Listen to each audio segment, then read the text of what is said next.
সাবেক প্রধান বিচারপতি এবিএম খায়রুল হকের শাহবাগ থানায় দায়ের করা মামলা 13/8/2024 রিমান্ড শেষে আদালতে উপস্থাপন করা হয়।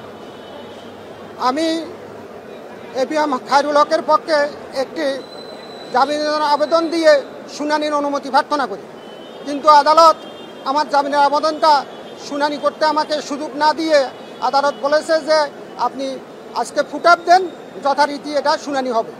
আমি জানি না কেন আমার আজকের এই জামিনের আবেদনটা শুনানি করেন নাই। উনি একজন বয়স্ক মানুষ, ওনাকে মাথায় হেলমেট দিয়ে এনেছে। আমি আদালতের কাছে এটি প্রার্থনা করার চেষ্টা করেছি যে একজন বয়স্ক মানুষ সাবেক বিচারপতিকে যদি এভাবে আদালতে হেলমেট দিয়ে আনা হয় তাহলে এটা সারা বাংলাদেশের আদালতকে অবমাননা করা হয়েছে। কারণ খায়রুল হক শুধুমাত্র একজন ব্যক্তি না, উনি একজন ইনস্টিটিউট, উনি একজন বাংলাদেশের সাবেক বিচারপতি। যদি আমি সাবেক বিচারপতিকে যদি ন্যূনতম সম্মানটুকু না দেখাই তাহলে আমি মনে করি এই বাংলাদেশের সমগ্র বিচারাঙ্গনকে আমরা অবমাননা করেছি। উনি এখন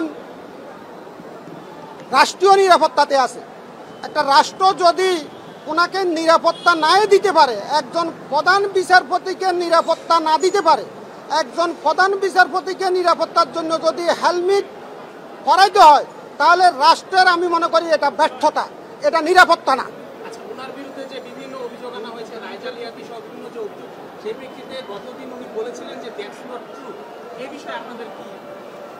দেখেন, ওনার বিরুদ্ধে বলা হয়েছে যে রায় জালিয়াতি, এটা আসলে কিছুটা অজ্ঞতার কারণে এই কথাগুলো বলা হয়। কারণ মহামান্য সুপ্রিম কোর্টের আপিল বিভাগে বিচারপতি একজন থাকে না।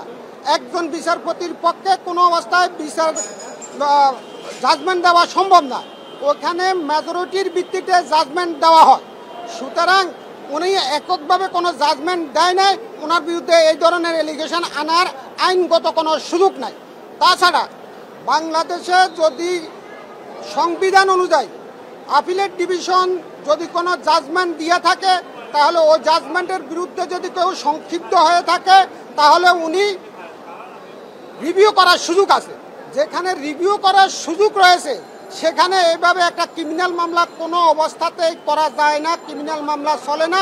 শুধুমাত্র হয়রানি করার উদ্দেশ্যে অথবা উদ্দেশ্য প্রণোদিত হয় আমি মনে করি বিচারাঙ্গনকে ছোট করার জন্য বা বিচারাঙ্গনকে নিয়ে কোনো দুরভিসন্ধিমূলক কোনো কার্যক্রম আছে কিনা, আমি খায়রুল হকের যিনি পক্ষে আছে, খায়রুল হকের যিনি বিপক্ষে আছে, আমি উভয় পক্ষকে এই জিনিসটা গভীরভাবে চিন্তা করার জন্য আহ্বান জানাই।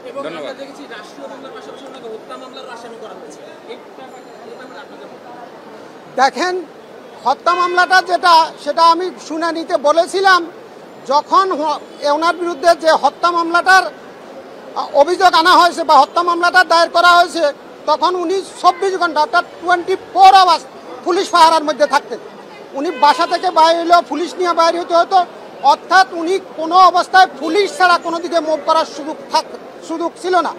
এমতো অবস্থায় ওনার বাসা হলো ধানমন্ডি, হত্যাকাণ্ড ঘটনাটা দেখানো হয়েছে যাত্রাবাড়ি।